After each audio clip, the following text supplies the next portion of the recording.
Bonjour ou bonsoir à toutes et à tous où que vous vous trouvez. Aujourd'hui, pour ce nouveau webinaire, nous accueillons Patrick Rousseau, connecté depuis la Belgique et plus précisément de Bruxelles.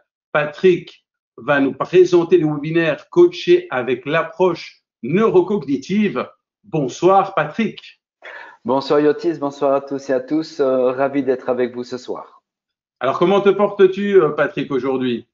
Mais écoute, je me porte super bien. Je suis très heureux d'être avec vous. Un peu de mélange d'excitation, de curiosité, de plaisir, un peu d'anxiété. C'est un super chouette cocktail qui va me donner un excellent breuvage en tout cas. Absolument. Alors Patrick, avant de commencer en 2012 ta carrière de coach professionnel, tu as été pendant plus de 25 ans actif en tant que commercial. Ton parcours a rapidement évolué de fonction nationale à internationale auprès d'entreprises renommées.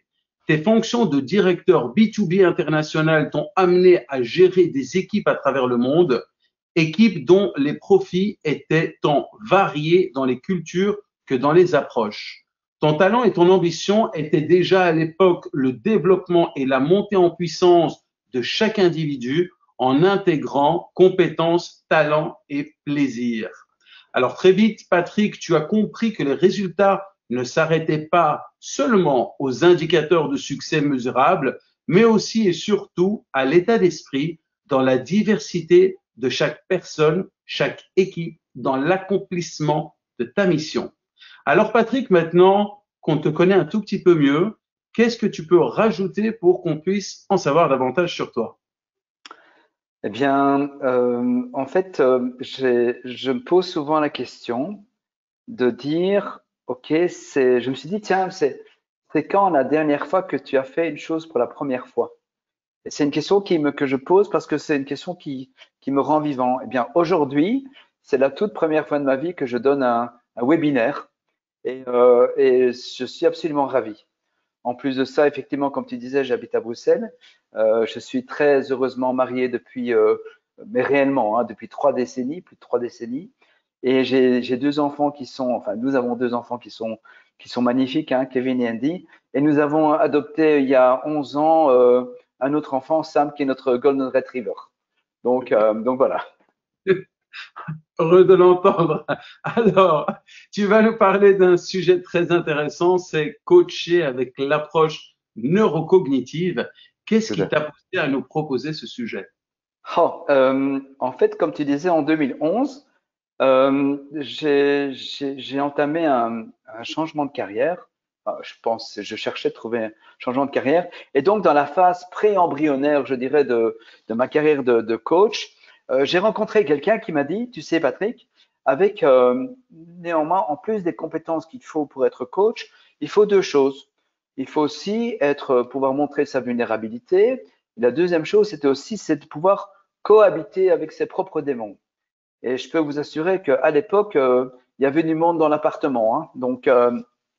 Donc effectivement, j'ai vraiment fait un travail dessus et j'ai découvert justement l'approche neurocognitive qui m'a vraiment aidé à assouplir certains comportements et c'est vraiment un modèle que j'utilise quasiment tous les jours et qui est vraiment très performant. Ben, merci Patrick. Je t'invite à commencer ta présentation et moi je m'éclipse comme d'habitude et je reste connecté avec toi. Très bien, merci beaucoup. Alors, bonsoir à toutes et à tous. Merci pour cette présentation Yotis. Tout d'abord, je voudrais vraiment vous remercier de passer 7 heures avec moi. C'est pas nécessairement une heure de votre temps, parce que le temps, c'est tout à fait relatif. Je dirais que vous me faites l'honneur de partager quasiment une heure de votre vie. Et pour moi, c'est essentiel de pouvoir mettre la véritable dimension dans les mots qu'on utilise et pour vraiment donner cette force et cette grandeur. Donc, vraiment, merci pour ça, puisqu'en fait, c'est une denrée qui n'est pas limitée, qui n'est pas illimitée d'ailleurs, qui est d'ailleurs tout à fait limitée. Donc, merci pour ça. Et justement, pour pouvoir profiter, pour pouvoir fertiliser, énergiser cette heure entre nous, euh, je vous propose de faire cette approche en deux temps. D'abord, il y aura effectivement une approche qui sera plutôt théorique, puisqu'effectivement, c'est le neurocognitivisme est une matière qui est quand même assez complexe, puisqu'elle allie quand même, je dirais, la thérapie, le coaching et les effets cliniques, puisque c'est aussi cliniquement prouvé. Donc ça, et puis ensuite, je vous proposerai de passer vers le côté vraiment pratique. Et le but pour pouvoir coacher avec l'approche neurocognitive, c'est que à la fin de cette session, vous allez pouvoir amener et travailler déjà avec deux outils qui sont assez performants en tout cas, ou même très performants et qui sont facilement intégrables. Et donc, pour cela, je vous invite déjà, j'ai fait mon petit travail de préparation, si vous avez la possibilité, de prendre une feuille comme celle-ci, elle ne doit pas être jaune, hein, et de faire simplement 4 colonnes en recto et en verso. Donc, si vous avez l'occasion, faites-le, ça vous aidera effectivement à travailler sur pendant les exercices. Donc, alors, venons-en d'abord au fait. Qu'est-ce que c'est l'ANC? Donc, l'approche neurocognitive. Je vais, parce que je sais que je suis convaincu que vous avez toutes les capacités, les compétences intellectuelles pour lire cette introduction. Je vais vous la laisser lire et entre-temps, en fait, je vais vous expliquer sur quoi est basé le neurocognitivisme. Donc, en fait, le neurocognitivisme est basé sur 4 grands piliers. D'abord, on a le premier pilier qu'on appelle la gestion des modes mentaux. C'est ce que nous allons voir maintenant, donc qui travaille sur les bascules cérébrales et les bascules mentales. Ensuite, le deuxième grand pilier, c'est le pilier des motivations. Donc en neurocognitivisme, on appelle ça 3 types de motivation. Donc on a la motivation qui est primaire, donc qui est liée par un plaisir inconditionnel. On a la motivation secondaire, qui est la motivation qui est liée à un résultat. Donc c'est je veux bien le faire à condition que. Et la troisième motivation, c'est la motivation velléitaire. Donc c'est plutôt la motivation de rêve. Donc c'est-à-dire que je vous donne un exemple, c'est par exemple, j'adorerais faire un webinaire sur un thème que personne ne connaît, avec au moins 5000 participants dans une cathédrale. En fait, c'est tout à fait quasiment impossible, mais je ne fais qu'en parler. C'est comme un petit peu, c'est comme quelqu'un qui est sur un bateau qui a une rame, mais qui rame pas. Donc, ça sert absolument à rien. Donc, ça, c'est ce qu'on appelle les motivations en neurocognitivisme. Ensuite, le troisième pilier qui est important, c'est aussi le pilier du positionnement grégaire. Donc, ça, c'est vraiment la vie de groupe. On va l'approcher dans quelques slides rapidement, puisque ce n'est pas nécessairement le but ce soir, mais c'est vrai que nous allons faire des liens avec le positionnement grégaire. Et le quatrième lien, pardon, c'est ce qu'on appelle l'hypo et l'hyper. C'est personnellement ce que j'adore. C'est effectivement la gestion des tabous et des hyper-investissements. Donc, c'est quelque chose qui s'approche plutôt de la thérapie, mais qui peut aussi être utilisé en coaching avec des outils, notamment des outils que je vais pouvoir vous proposer. Et peut-être que ce sera un thème pour un prochain webinaire. Donc, dans les autres définitions de l'ANC, donc c'est vraiment un modèle qui mesure et développe la dynamique des comportements et qui nous permet de comprendre les mécanismes cérébraux, nos mécanismes cérébraux et les mécanismes cérébraux des personnes avec qui nous agissons. C'est aussi, et ça c'est absolument essentiel, de pouvoir distinguer les comportements sur lesquels nous pouvons travailler, mais que nous pouvons gérer, mais pas modifier. On verra tout à l'heure, rapidement, dans les positionnements grégaires, par exemple, que quand on a un comportement de dominance, on ne peut pas le modifier, néanmoins, on va pouvoir le gérer. Ensuite, le modèle est basé sur les neurosciences et est immédiatement applicable dans les domaines professionnels et dans des domaines privés. Donc voilà, je dirais le set, le paysage du neurocognitivisme. Ensuite, je me suis amusé à faire le curriculum vitae du cerveau. En fait, hein, il est expérimenté, oui, mais pas trop. Donc, au départ, bon, très simple, hein, c'est un petit clin d'œil aux personnes qui sont présentes aujourd'hui, qui sont dans le recrutement ou qui ont été dans le recrutement. Hein. En fait, ce curriculum vitae, c'est du cerveau. Bon, il s'appelle cerveau en soi, c'est pas un souci. Il a à peu près 300 000 ans. Hein. Donc, depuis que l'homme est sur Terre, donc l'homme a un cerveau. Il a à peu près 300 000 ans. Donc, c'est pas nécessairement un perdreau de l'année, mais voilà, il est quand même là. Ensuite, son adresse, c'est la boîte crânienne. Donc, en général, il est excessivement rare de retrouver des cerveaux dans la partie inférieure du corps, quoique parfois, pour certaines personnes, je me demande. Mais bon, ça, c'est tout à fait personnel. Et la taille fait à peu près 1,3 kg. C'est exactement à peu près le même poids que les deux poumons. Le foie fait à peu près 900 grammes et l'estomac fait à peu près 500 grammes ou à jusqu'à 4 kilos quand il est plein, bien entendu. Donc, c'est un organe qui est quand même assez important. Alors, il consomme quand même 40% de nos apports énergétiques journaliers. Donc, c'est vraiment un gros consommateur. Et en fait, pour lui, il arrive à prendre à peu près 6000 décisions par jour. Donc, qu'est-ce que ça veut dire? Ça veut dire que sur une journée de 16 heures d'activité, il prend à peu près 375 décisions par heure. Donc, c'est vraiment un très grand consommateur. Donc, c'est assez important. Son ambition, c'est effectivement de rester dans sa zone de confort, puisqu'il faut savoir que le cerveau a comme objectif d'économiser le plus possible d'énergie. Donc, c'est ce qui va faire que nous allons avoir des résonances, nous allons avoir des comportements que nous allons répéter, puisque pour nous, ces comportements sont des comportements qui sont gagnants.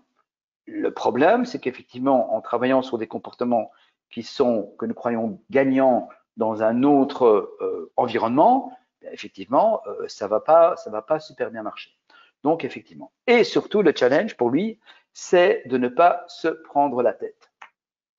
Ce qu'il faut savoir, c'est qu'au niveau du cerveau, donc on parlait tout à l'heure de motivation, ce qu'il faut savoir, c'est que quand on est, hein, donc sauf handicap important, on a la possibilité d'arriver à faire 100% des choses. Donc, on peut très bien devenir un excellent musicien, on peut devenir un excellent médecin, on peut devenir un excellent architecte, un excellent boulanger, on peut tout ça, absolument.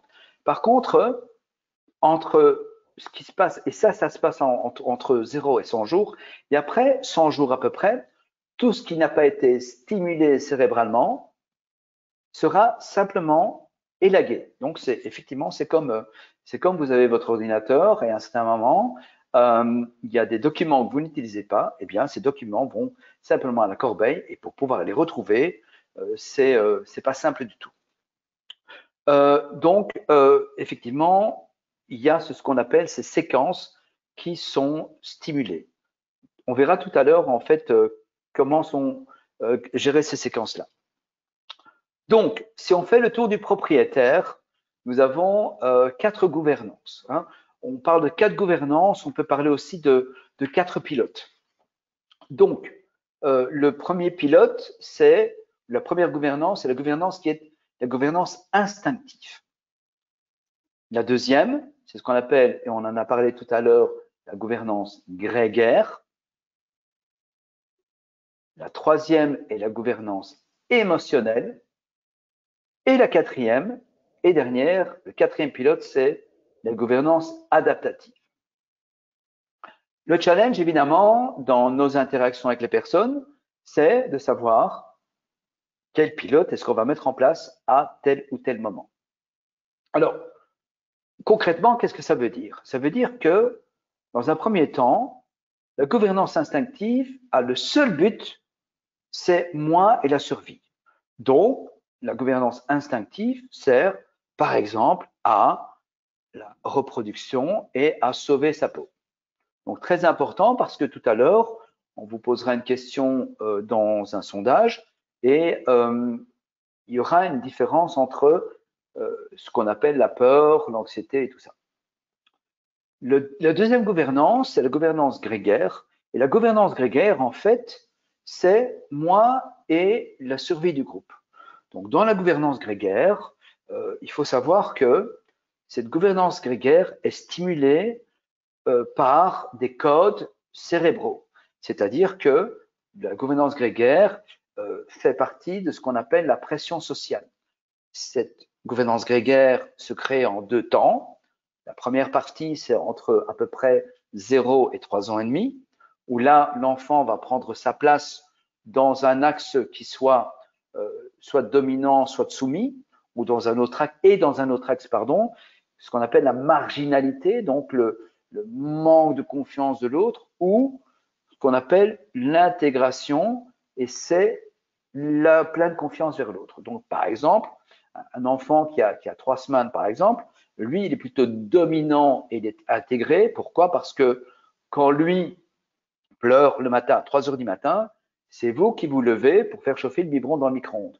Donc, au départ, il est dominant et intégré. Ensuite, on a une période rapide de cessez-le-feu, ce que j'appelle, et ça reprend entre à peu près 7 ans, 8 ans, jusqu'à ce que l'enfant soit hormonalement stabilisé.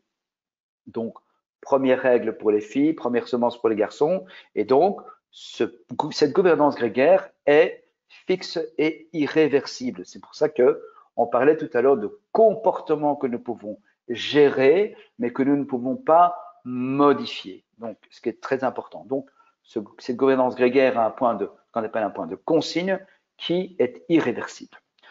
Très important aussi à savoir, c'est que ce sont 2 gouvernances qui ne sont pas apprises, puisque une est tout à fait instinctive, donc régie à des codes qui sont des codes de survie, tout simplement, où on retrouve effectivement ce qu'on appelle la peur, les stress de fuite, les stress de lutte et les stress d'inhibition d'action, et la gouvernance grégaire, elle qui n'a pas été apprise non plus, mais qui a été stimulée durant 2 périodes bien précises de la vie.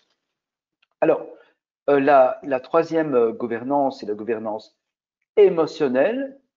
Donc ça, c'est effectivement le disque dur. Donc c'est votre meilleur ami ou votre meilleur ennemi, puisqu'en fait, tout ce que vous allez pouvoir accumuler, acquérir, apprendre, comprendre, saveur, valeur et tout ça, va rentrer dans ce disque dur qui est très, très important, effectivement, même si je répète, notre capacité cérébrale ne représente que 10% de la capacité possible du cerveau.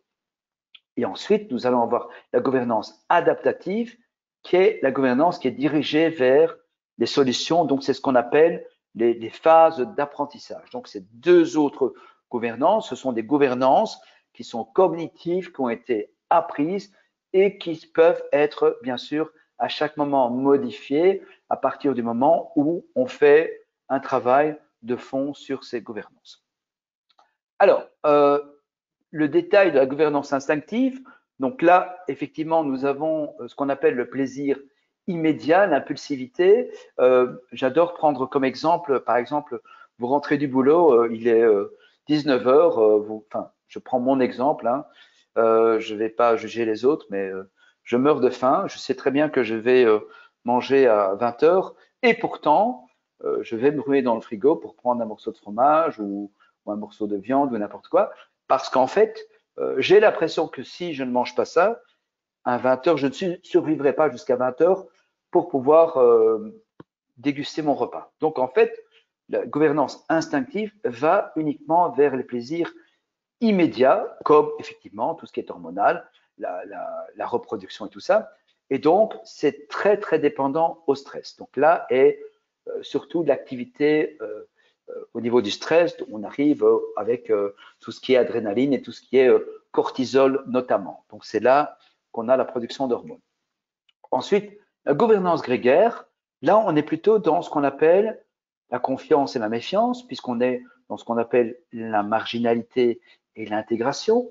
On a je dirais, le côté irrationnel, puisqu'effectivement, on peut aller jusque la paranoïa ou jusqu'au côté gourou. On a un rapport de force, effectivement, et on peut avoir de l'aveuglement ou d'aliénation. Donc, effectivement, faire partie de sectes, par exemple, ou être dans ce qu'on appelle, je dirais, ce qu'on appelle la dépression mélancolique, qu'on appelle effectivement l'automutilation ou le sadisme. Donc, la gouvernance grégaire, c'est là que ça se passe.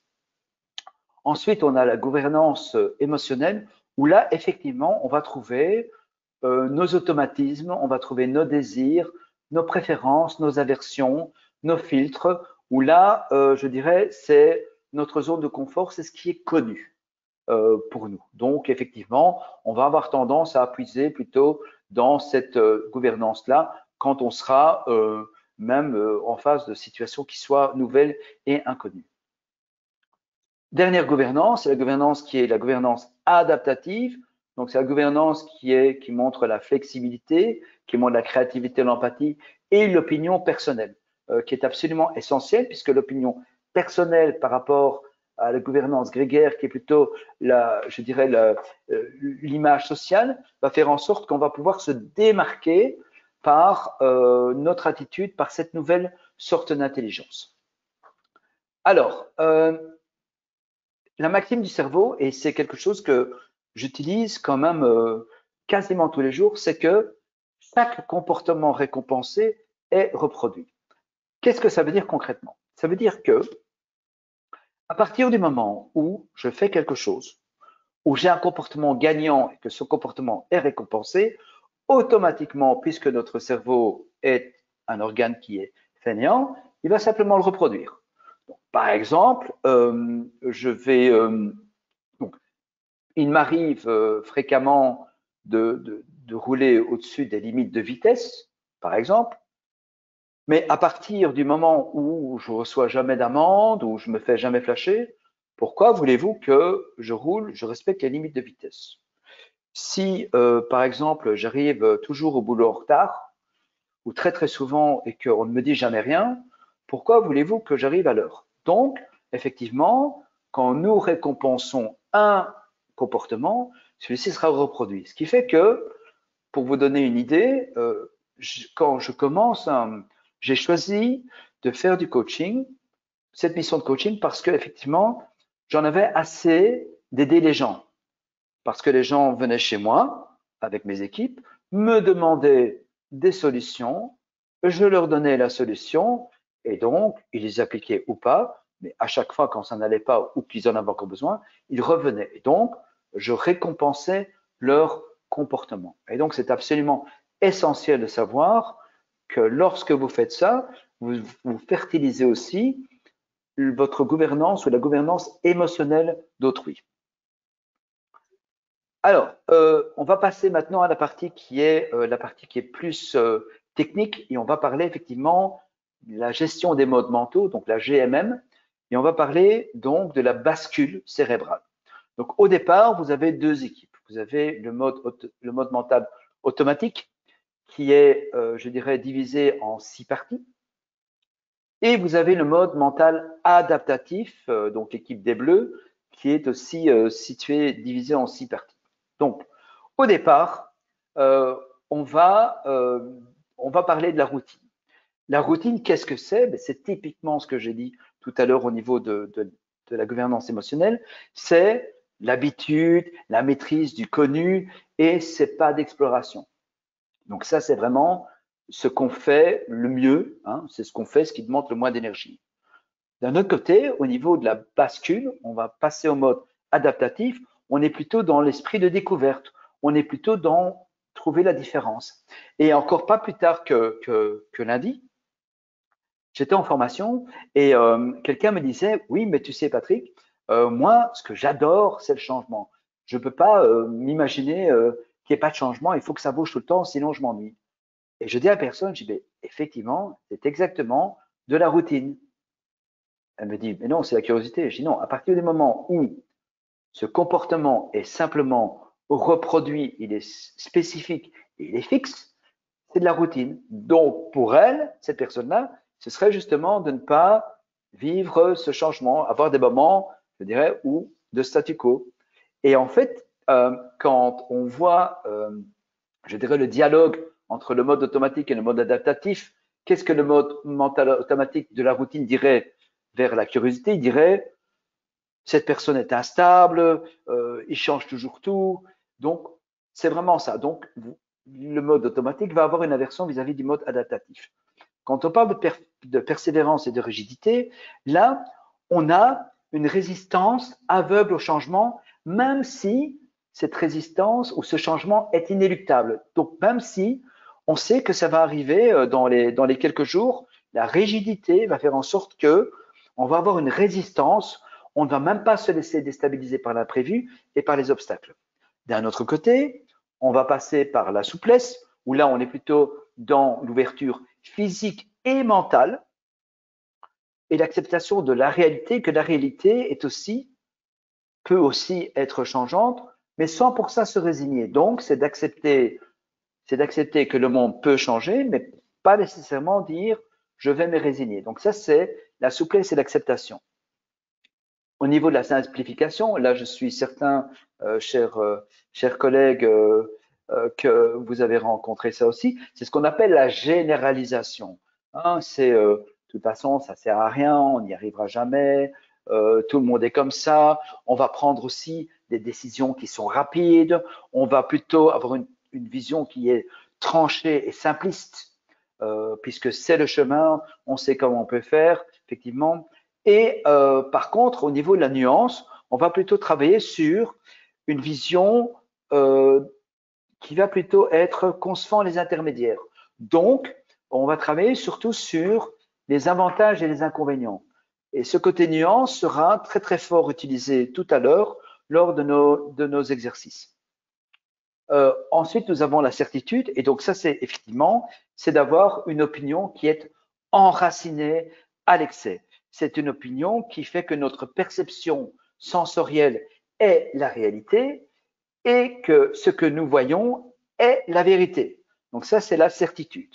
Par contre, la relativité, c'est que c'est ce qu'on appelle chez nous en termes de coaching, c'est ce qu'on appelle le territoire. Donc la carte n'est pas le territoire. Donc le postulat du coach, c'est de prendre conscience que chacun a un regard sur les choses et que ça peut être différent et que nous ne voyons pas la vérité, la réalité chacun de la même façon.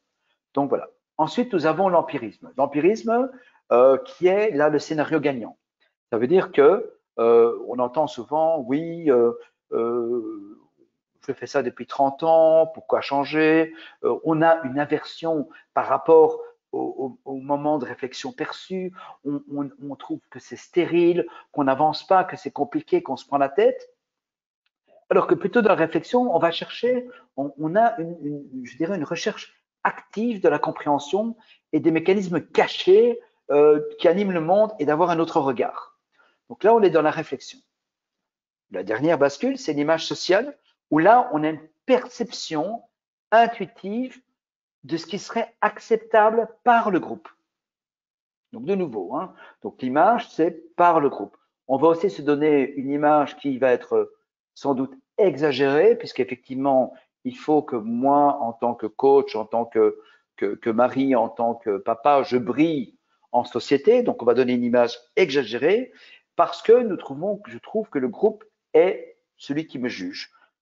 Comme le groupe me juge, je vais adapter mon image sociale par rapport à ça, mais en ne prenant pas compte de mon opinion personnelle. Et donc, en basculant en opinion personnelle, c'est vraiment savoir que on a conscience de l'autre et que nous prenons l'autre plutôt, ou le groupe de l'autre, comme plutôt un groupe d'individus, plutôt qu'un ensemble de masses. D'accord? Et on n'a pas peur d'apporter son opinion et on n'a pas peur de prendre des risques. Donc, Yotis, je voudrais qu'on passe, si c'est OK pour toi, au premier sondage, si tu veux bien. Parfait. Donc, on lance le premier sondage. Quand je passe un examen très difficile, suis-je en état d'angoisse, de peur, des deux ou autre? Donc, ça va. Vous êtes entre le rapide et le lent aujourd'hui. Vous êtes normal. Donc, allez-y. N'hésitez pas à réagir. Alors, c'est vrai que ça peut demander un peu de réflexion, mais vous êtes quand même là à 70 ou 70%. Voilà, on atteint les 80%. Donc, je ferme le sondage ici. Voici les résultats. 31% l'angoisse, 28% les deux, 23% autres et 18% la peur. Ok, très bien. En fait, la réponse, la bonne réponse, c'est effectivement, c'est l'angoisse. Pourquoi l'angoisse? Parce qu'en fait, on se trompe souvent. La peur est uniquement dans ce qu'on appelle la gouvernance instinctive. Donc, la peur sert uniquement à sauver notre peau. D'accord? Par contre, l'angoisse, ce que j'appelle amicalement la belle-sœur de la peur, elle va s'habiller exactement comme elle va avoir les mêmes symptômes, elle va paraître tout à fait comme elle. Euh, mais en fait, la différence, c'est que l'angoisse est une peur sociale. C'est-à-dire que, effectivement, si je rate mon permis de conduire, si je rate mon webinaire, si je rate mon examen, qu'est-ce qu'on va penser de moi? Qu'est-ce que je vais penser de moi? Mais en aucun cas, vous risquez d'être amené à passer devant le peloton d'exécution ou d'être écartelé par quelqu'un. Donc, effectivement, l'angoisse est une angoisse qui est liée à la gouvernance émotionnelle et grégaire en même temps. Donc, c'est en fait une peur qui ne mène pas à la mort, tandis que la peur, c'est une peur qui mène vraiment à la mort. Donc ça, c'est la grande différence. Donc bravo pour vos réponses, en tout cas. Donc c'est très très bien, super. Ensuite, on va arriver ici maintenant, effectivement, sur le modèle neurocognitif du stress et de la gestion des modes mentaux. Donc, en fait, on parle souvent de 3 types de stress. Oui, tout à fait. J'aime bien, moi, personnellement, en rajouter un quatrième, puisqu'en fait, je pars du principe que comment peut-on connaître la faim si on ne connaît pas la satiété? Comment peut-on connaître la tristesse si on ne connaît pas la joie? Et donc, en fait, le premier type de stress niveau 0, je veux dire, c'est ce qu'on appelle l'activation d'action en neurocognitivisme. Donc, c'est-à-dire que tout se passe bien et c'est là où tout le monde veut tendre. Donc, quand on voit la colonne de gauche, donc on a la situation, la deuxième colonne de gauche, pardon, qui est simple et connue. On maîtrise la situation, donc on est en activation d'action. On prend le mode mental automatique qui est adapté à la situation, puisqu'en fait, on reproduit un comportement qui est gagnant, qui est connu et qui est maîtrisé. Et donc, on arrive au calme. Là-dessus, on est en activation d'action.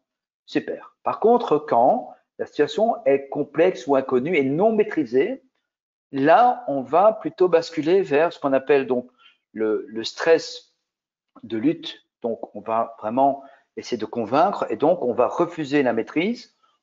On va rentrer dans l'affrontement et on va passer au mode mental automatique, donc qui est persistant et non adapté. Donc, ce qui veut dire que nous allons passer dans ce côté plutôt rigide, plutôt dans la simplification. Et donc, nous allons créer un stress qui sera en conflit avec les deux modes mentaux. La troisième ou la quatrième colonne, là, nous avons le refus de la non-maîtrise. Il y a un échappement, il y a un évitement. Donc, ce qui veut dire que là, on est plus en ce qu'on appelle le stress de fuite. Et donc, le mode mental automatique va créer des stratégies d'évitement en disant oui, oui, j'ai compris, bien sûr, tout à fait, je reviendrai, j'ai pas le temps et tout ça. Et donc, on a l'impression d'être dans le calme, mais en fait, on a une stressabilité qui est persistante. Et donc, effectivement, comme on avait tout à l'heure, l'idée, c'est de passer au niveau dans le mode mental adaptatif et de passer donc effectivement dans des stratégies cognitives d'origine préfrontale et de passer vers le calme. D'accord? Très bien. Alors, avant de passer à nos exercices, je voudrais quand même aussi déjà, Yotis, quand même aussi lancer le deuxième sondage, s'il te plaît. Alors, est-ce que tu peux peut-être l'introduire ou Absolument. Très bien, je vais l'introduire. Donc, en fait, la question est la suivante. C'est un très, très grand classique, bien entendu. Vous mettez les clés. Admettons que vous avez l'habitude de mettre les clés dans le deuxième tiroir de la commode. Vous êtes seul, vous êtes pressé, vous devez partir, vous êtes même en retard. Vous ouvrez le deuxième tiroir de la commode et patatras, les clés ne sont pas là. Donc, vous allez chercher ailleurs et automatiquement, vous allez revenir 2 ou 3 fois vers ce tiroir-là.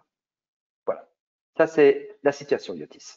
Donc, le prochain sondage. Quelle gouvernance dans cette situation prend les commandes? Numéro 1, la gouvernance instinctive. Numéro 2, la gouvernance grégaire. Ensuite, la gouvernance émotionnelle et puis la gouvernance adaptative. Et donc là, alors, il y en a une déjà qui prend le dessus.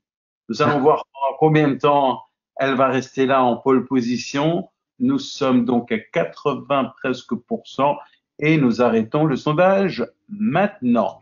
Voici donc les résultats avec 46% la gouvernance émotionnelle, 29% la gouvernance instinctive, 13% la gouvernance adaptative, 11% la gouvernance grégaire. Ok, très bien. Donc, un beau mix. Donc, effectivement, donc la bonne réponse est effectivement la gouvernance, la gouvernance émotionnelle, puisque qu'est-ce qui va faire que on va retrouver je dirais, ce comportement gagnant? C'est effectivement l'habitude, la routine, la rigidité. Alors, et moi, ça m'arrive aussi fréquemment, de moins en moins, mais quand même encore assez fréquemment. Et imaginez-vous que le fait de vous rentrer, vous cherchez toujours au même endroit parce que les clés doivent être là. Alors, sauf si vous avez un petit lutin qui est dans la maison et qui veut vous embêter et qui les cache et puis tout à coup les remet dans le tiroir de la deuxième commode. Non, c'est pas ça. Donc effectivement, c'est de pouvoir travailler sur le mode adaptatif, mais le mode émotionnel, effectivement, va faire en sorte que vous allez répliquer naturellement ces comportements. Alors, ce qu'il faut savoir, c'est que maintenant, on a parlé aussi des comportements et dans chaque comportement, en neurocognitivisme, on va chercher les avantages. Et à partir du moment où on trouve les avantages de ce comportement, même qui n'est peut-être pas OK, mais il y a toujours un avantage, on va chercher les inconvénients de cet avantage pour retrouver les avantages de cet inconvénient. Donc, c'est vraiment, on travaille vraiment en cascade. Par exemple, j'ai le comportement, je vais pas poser la troisième question, par exemple, même si on n'a pas de toute façon, je vais pas poser la troisième question parce que quel est l'avantage pour moi? Eh bien, l'avantage pour moi, c'est que je vais gagner du temps, par exemple. Donc ça, c'est l'avantage. Par contre, quel est l'inconvénient de cet avantage de gagner du temps? C'est vrai que l'inconvénient, c'est que je ne vais pas pouvoir aller, effectivement, je vais gagner du temps, mais je ne vais pas pouvoir aller au fond du trajet que je m'étais donné. OK? Et donc, quel est l'avantage de cet inconvénient pour moi? Eh bien, le fait que je ne vais pas aller au fond des choses, eh bien, ça va peut-être me sauver de l'énergie, des choses comme ça. Donc, c'est très important en neurocognitivisme de toujours travailler sur les avantages et les inconvénients. Et ça sera vraiment la base de ces deux exercices que je vais vous partager maintenant, qui est le pack aventure et le critique et compliment. Nous allons commencer par une maxime que je suis très fier d'avoir écrite. Hein, tout cela n'aura aucune importance si l'individu était seul au monde. Effectivement, la peur de l'échec, si on est tout seul au monde, ça ne sert, ça n'a aucune importance, effectivement. Et justement, comme on est ensemble, comme on est entouré, on est dans un groupe, eh bien, ça prend beaucoup d'importance. Donc, le pack aventure, le thème, c'est non impossible. Ce n'est pas possible. Là, je trouverai jamais, je ferai jamais, non, ça, non, pas du tout. Et donc, en fait, c'est basé sur deux transversales. La première transversale, c'est les valeurs. Et j'ai bien noté vos valeurs. Ce ne sont pas les valeurs que vous avez reçues de vos parents, ce ne sont pas les valeurs qu'on vous a inculquées, ce sont vraiment vos valeurs qui sont la colonne vertébrale de votre identité. Et ces valeurs sont absolument non négociables. Contre les aversions, donc vos aversions, qui sont des antivaleurs sociales. Il veut dire que ça ne se fait pas, qui provoque de la colère, de la gêne et de l'évitement automatique. Quand on parle d'évitement automatique, on parle de gêne, et ça c'est important de faire la différence par rapport à la colère. c'est que la jeune et l'évitement automatique est sans doute sujet à un tabou, donc un comportement social qui n'est pas accepté. Par contre, la colère est une réaction à une valeur qui n'est pas honorée. D'accord? Donc ça, c'est vraiment la grande différence entre je dirais, ce qu'on appelle les aversions au niveau de la colère et le tabou qui est plutôt de la gêne sociale par rapport à un comportement social. Alors, je vais vous demander de prendre votre petite feuille, si vous en avez une, simplement pour remplir. Donc, le pack aventure, on va travailler sur 4 colonnes. Alors, la première colonne, on va toujours commencer par, j'ai pris comme exemple la valeur de générosité et donc l'aversion et l'égoïsme. Effectivement, c'est tout à fait valable pour toutes les valeurs et l'aversion de la générosité n'est pas nécessairement de l'égoïsme, ça peut être autre chose pour votre client, mais ici j'ai pris l'égoïsme. Et donc, en fait, on va d'abord demander l'avantage de la générosité. On va prendre 10 exemples. Ici, j'en ai pris 5 pour pouvoir justement vous faire travailler. Et en fait, quand on parle des avantages d'une valeur, et je l'ai écrit en jaune, c'est le mode mental émotionnel, donc le mode mental automatique qui va prendre le lien ou la main, et vous allez voir que les premiers avantages vont sortir assez vite chez votre coachee ou chez votre client. Par contre, après 3, 4, peut-être 5, ça va être un peu plus difficile. Et donc là, à vous de challenger votre coachee en disant, bon, très bien, tiens, je pensais que c'était une valeur importante pour toi et je te demande des exemples et je vois que c'est pas nécessairement évident. Donc, je vous invite pour vous effectivement à trouver pour vous, pour une valeur, la générosité, autre chose, les avantages. Ensuite, nous allons passer de l'autre côté de la colonne et on va trouver effectivement les inconvénients de l'égoïsme. De nouveau, toujours écrit en jaune puisque c'est le mode mental automatique, puisqu'une aversion, effectivement, elle est fertilisée par plein de choses. Donc, effectivement, le coach va dire, ah oui, pour moi, c'est la méfiance, le narcissisme, c'est de l'avarice, c'est ça. Donc, effectivement, là aussi, on va leur demander 10 exemples pour aller plus loin, pour commencer à travailler sur la bascule. Donc, le fait de pouvoir prendre conscience que que c'est difficile de trouver quand même tellement d'inconvénients, va déjà, je dirais, plastifier, va déjà assouplir cette aversion. Ensuite, on va passer aux avantages de l'aversion. Donc, les 5 exemples de l'avantage. Et là, effectivement, on va passer en mode adaptatif, puisqu'effectivement, trouver un avantage à l'aversion, c'est pas nécessairement facile du tout. Donc, là aussi, il faut savoir que cet exercice-là peut prendre à peu près 1 heure ou une session de coaching, évidemment, puisque on va vraiment pousser notre client à aller faire, à aller creuser le plus profondément possible. Effectivement, le danger pour le coach, c'est si le coachee dit oui, ben moi, en fait, l'avantage de la générosité, c'est faire le bien, et l'aversion d'égoïsme, c'est faire le mal. Non, effectivement, on va travailler vraiment sur la sémantique pour pouvoir dire, OK, qu'est-ce que tu veux dire par là concrètement?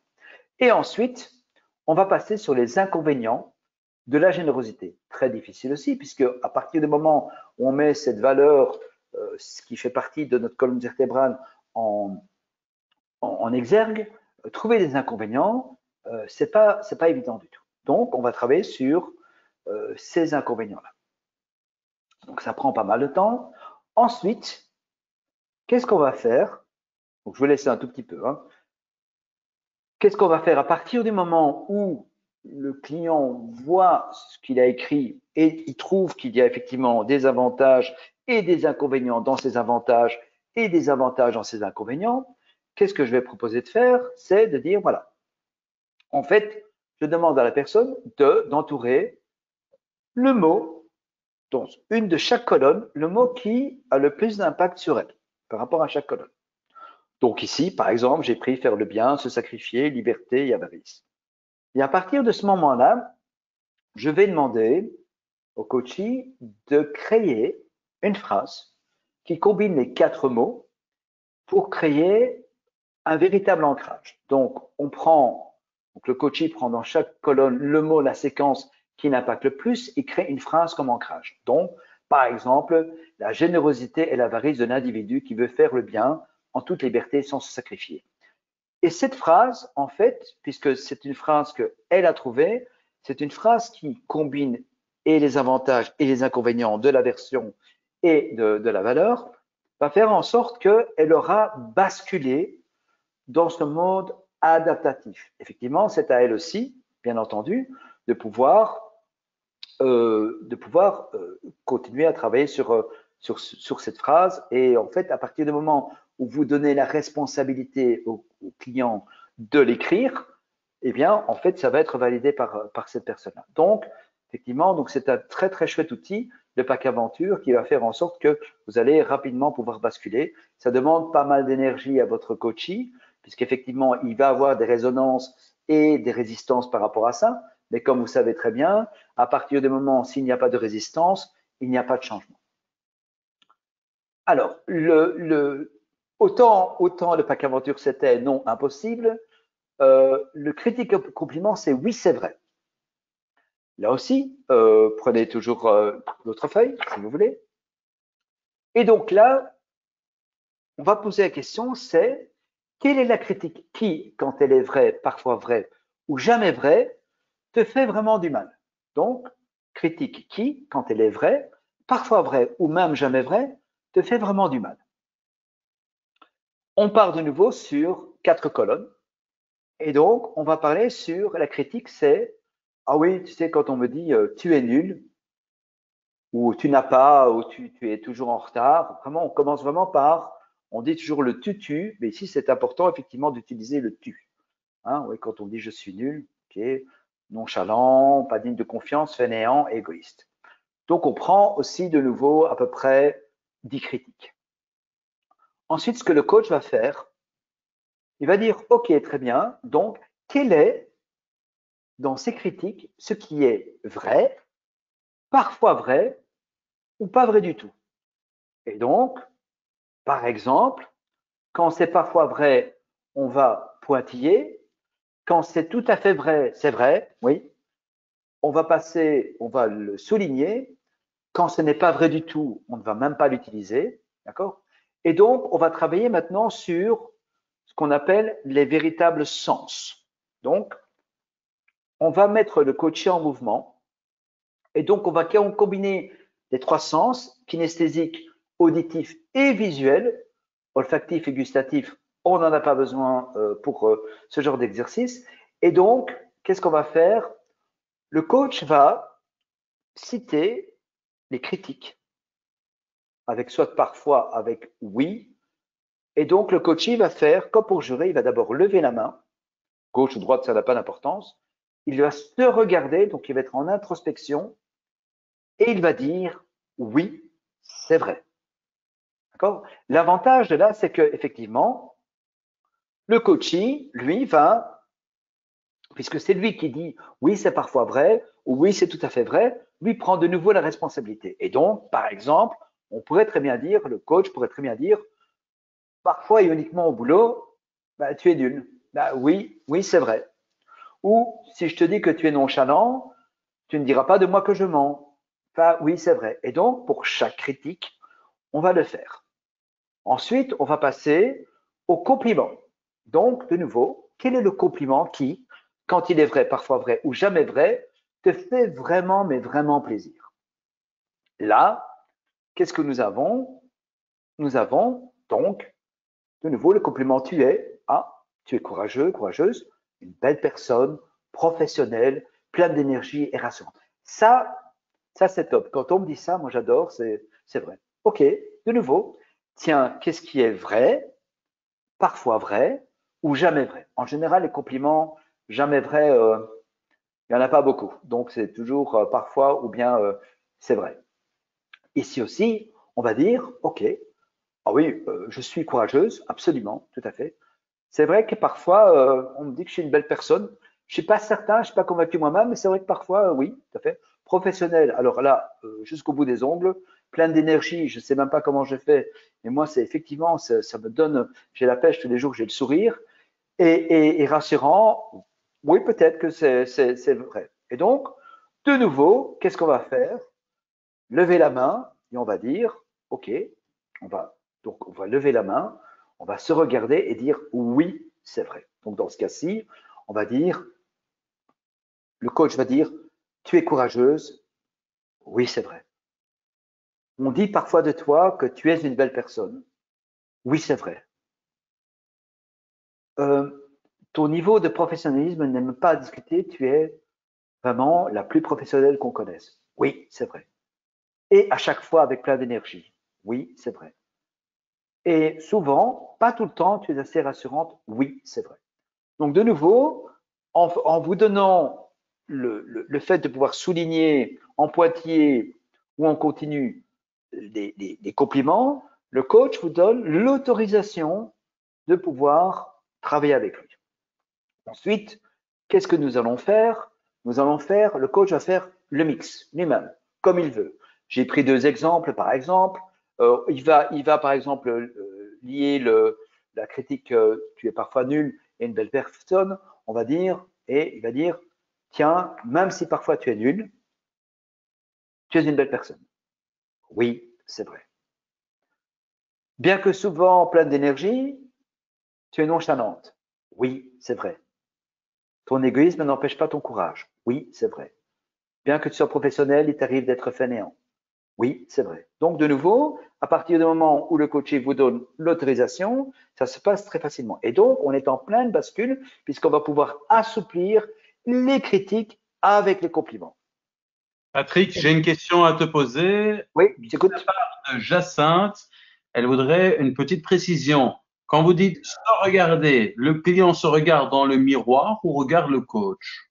Non, non. En fait, comment dirais-je, le coachee se regarde dire ça, d'accord? C'est vraiment ça. C'est ressent ce que ça lui fait, d'accord? Donc le coaché se regarde vraiment en introspection. Donc elle se voit recevoir le compliment ou la critique et donc elle se voit et elle se dit oui, c'est vrai. Donc c'est vraiment ça. Donc on n'a pas besoin de miroir. Elle s'adresse évidemment aussi au coach quand elle fait son mouvement. Mais donc c'est vraiment ce côté, mais elle se voit dire oui, c'est vrai, mais en soi intérieur, voir la résonance qu'elle a. Jacinthe nous dit OK. Merci beaucoup, Parfait, Patrick. super, nickel.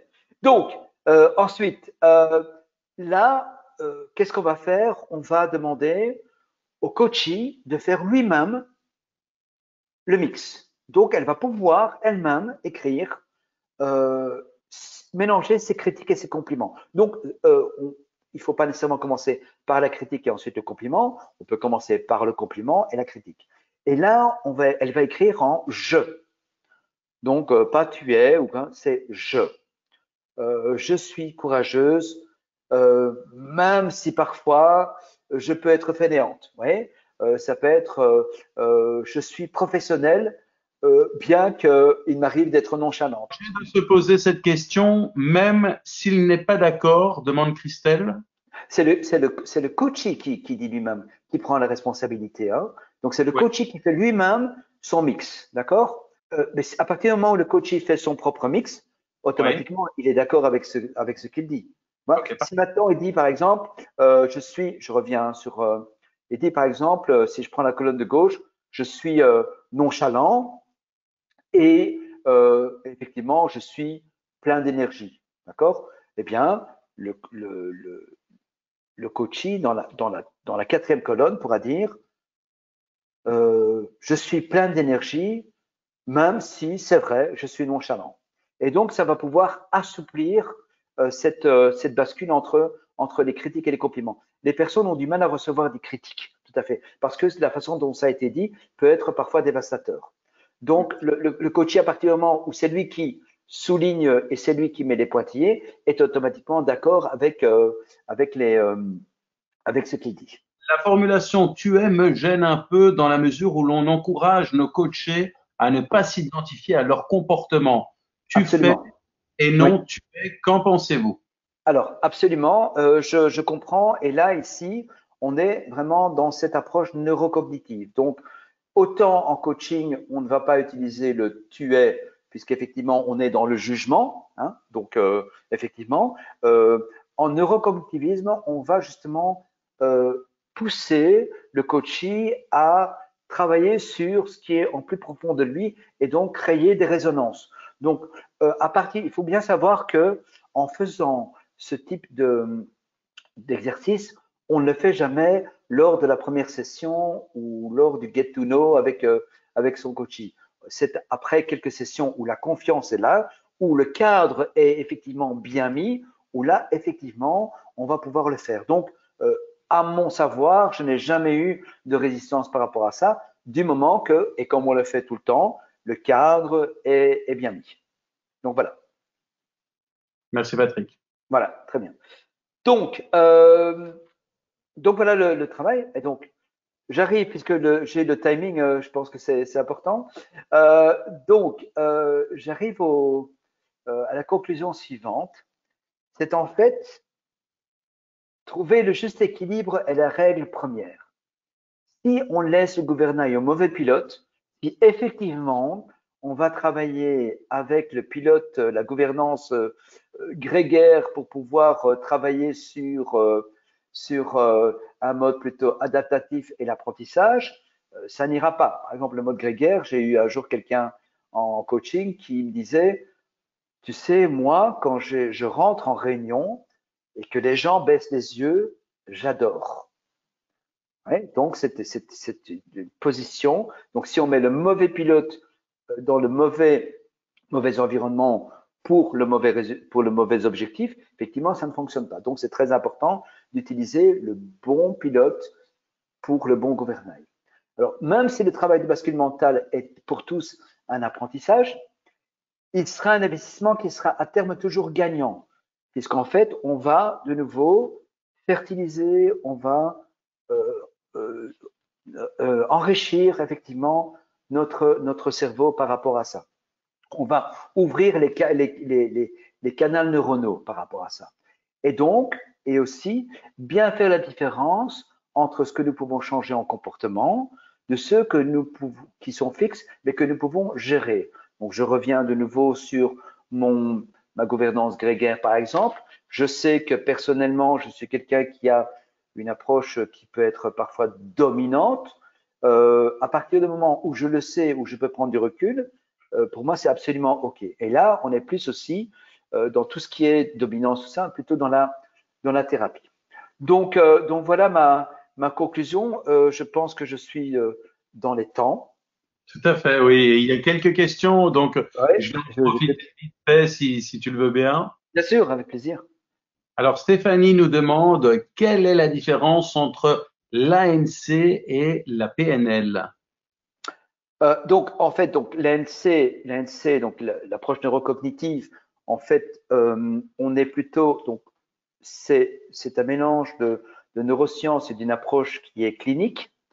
Donc c'est un travail sur les comportements, tandis que la programmation neurolinguistique, on est aussi dans l'action, on est aussi dans le type de questionnement. Donc ici, ce qu'il faut savoir, c'est que quand on travaille sur un effet de bascule cérébrale, si la personne est justement en résonance en Améry, je pense que ça s'appelle, on voit vraiment que la personne est en bascule, on peut le voir cliniquement. Donc, par exemple, il y a des travaux qui ont été faits au départ au centre militaire d'aviation à Bordeaux et ils ont vraiment travaillé ils ont vraiment coaché ou accompagné des personnes, des pilotes qui ont suivi l'ANC et des pilotes qui ne l'ont pas eu. Et donc, au niveau du stress, parce qu'on travaille aussi beaucoup sur le stress, et je parlais tout à l'heure aussi des 4 piliers. Ici, ce n'est que l'amuse-bouche effectivement du neurocognitivisme. On voyait directement des grandes différences dans les pilotes de chasse avec de l'ANC. Donc c'est vraiment plutôt comportemental. Donc c'est complètement différent parce qu'il y a trois autres piliers qui doivent être accompagnés. Donc ici, ce n'est qu'une toute petite partie. Clio demande, l'habitude routine n'est pas de l'instinctif? Non, non, non, non, pas du tout, puisque l'instinctif, c'est-à-dire que si on a la routine d'ouvrir le frigo pour prendre un morceau de fromage, c'est le plaisir immédiat, mais c'est de l'automatique. En fait, et d'ailleurs, ouvrir le frigo et ne pas trouver son morceau de fromage, donc on est en gouvernance émotionnelle, va faire en sorte que ça va créer une réaction non, ce n'est pas possible. Tandis que l'instinctif, c'est purement du désir et c'est purement de la satisfaction au départ. C'est uniquement animal.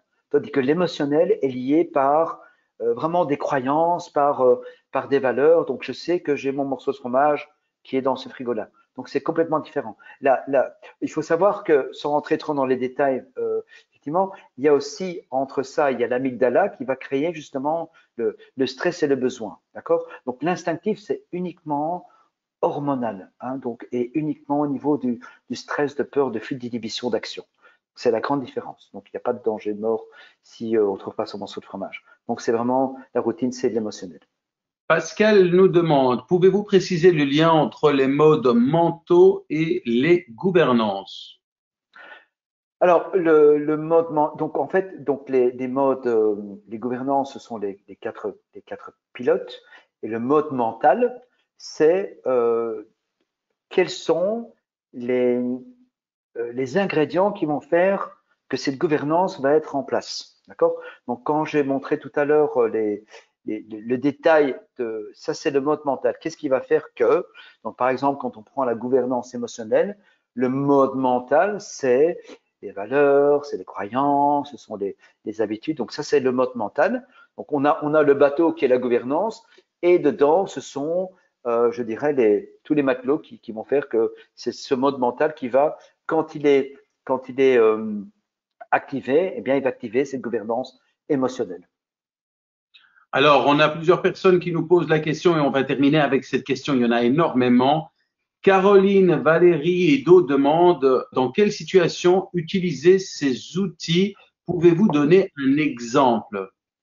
Alors, oui, quand, par exemple, la personne est devant une très, très grande résistance, par exemple, quand on parlait tout à l'heure de la colère, par exemple, on parlait donc je dirais, d'une résistance par rapport à des valeurs. Là, on va pouvoir travailler là-dessus pour pouvoir, comment dirais-je, plastifier, moduler ça. Ou par exemple, quand on a une valeur qui prend beaucoup trop d'importance. Par exemple, j'ai une valeur d'honnêteté qui prend tellement d'importance que je ne peux pas faire autrement. C'est pour moi inimaginable. Et donc, on va travailler aussi, et de nouveau, ici ce n'est qu'un petit échantillon, on va travailler aussi sur des bascules de valeurs en les confrontant l'une avec l'autre. Par exemple, on peut très bien dire, voilà, j'ai une valeur d'honnêteté qui prend énormément de place, alors qu'en fait, ce que j'aurais besoin, c'est une valeur de responsabilité. J'ai un problème de confiance en moi et je suis tellement honnête que je vais toujours dans ce sens-là, mais j'aurais besoin de nourrir ma confiance en moi. Et donc, dans ce cas-là, on va pouvoir aussi travailler sur les bascules de mode mentaux entre ces deux valeurs-là. Donc, c'est pas uniquement valeur et aversion, mais c'est valeur contre valeur quand la valeur prend trop de place par rapport à une autre qui devrait justement augmenter pour renforcer l'identité de la personne et la performance de la personne. Un grand merci Patrick pour cette belle présentation sur l'approche neurocognitive. Alors j'aimerais également remercier Nefissa Karboul qui a répondu à toutes vos questions techniques. Nefissa est l'une des ambassadrices de l'ICF Synergie en Tunisie et elle est également depuis peu présidente de l'ICF Tunisie. Donc merci chère présidente d'avoir répondu aux questions. Alors bonsoir Nefissa. Comment ça s'est passé ce soir? Euh, bonsoir et bonjour tout le monde. Ça s'est très très bien passé. Effectivement, beaucoup de questions pour Patrick. Donc, il aura l'occasion de répondre aussi sur LinkedIn parce qu'on ne pouvait pas donc poser toutes les questions ce soir. Je voulais aussi justement vous dire qu'il y a eu beaucoup de compliments Donc, je vais vous dire exactement, de la part de quelques-uns, bien sûr, Mohamed, je trouve l'approche très intéressante. De la part de Sylvie, vraiment très clair, merci. De la part de Karine, j'ai testé le pack aventure avec un coaché très puissant. De la part de Anne, merci pour cette présentation très professionnelle, argumentée, claire et tout en finesse. Et de la part de Christophe, merci et très intéressant. Merci Patrick pour cette présentation. Merci beaucoup, merci à vous. Patrick, j'ai pu lire également certaines personnes qui ont bien apprécié ton humour qui était très bien placé. Oui, merci. Alors, merci d'avoir participé à ce webinaire. Vous retrouverez la présentation de Patrick Rousseau sur nos réseaux sociaux et plus précisément dans nos groupes Facebook et LinkedIn. C'est là que vous retrouverez également les liens pour nos prochains webinaires. Nous espérons que vous avez aimé ce webinaire et que l'approche neurocognitive vous sera utile lors de vos coachings. Vous avez aimé, un petit pouce bleu. Vos amis l'ont raté, partagez la vidéo avec eux. Des réactions sur ce webinaire, mettez tout en commentaire juste en dessous de cette vidéo. Merci de nous avoir suivis. Je vous souhaite à toutes et à tous une bonne journée ou une excellente soirée où que vous vous trouvez. Et Patrick, je te laisse le mot de la fin. Merci Otis et surtout merci à vous et merci pour pour la qualité de vos questions et la qualité de vos réponses en tout cas. Et je me ferai un grand plaisir absolument de répondre à toutes vos questions. Vous avez aussi mon mail, donc mon téléphone, n'hésitez pas, je suis là pour vous. Donc merci pour votre attention et merci d'avoir passé cette heure de votre vie avec moi en tout cas. Merci. Merci Patrick, merci Nefissa. Au revoir. Merci, à bientôt, au revoir.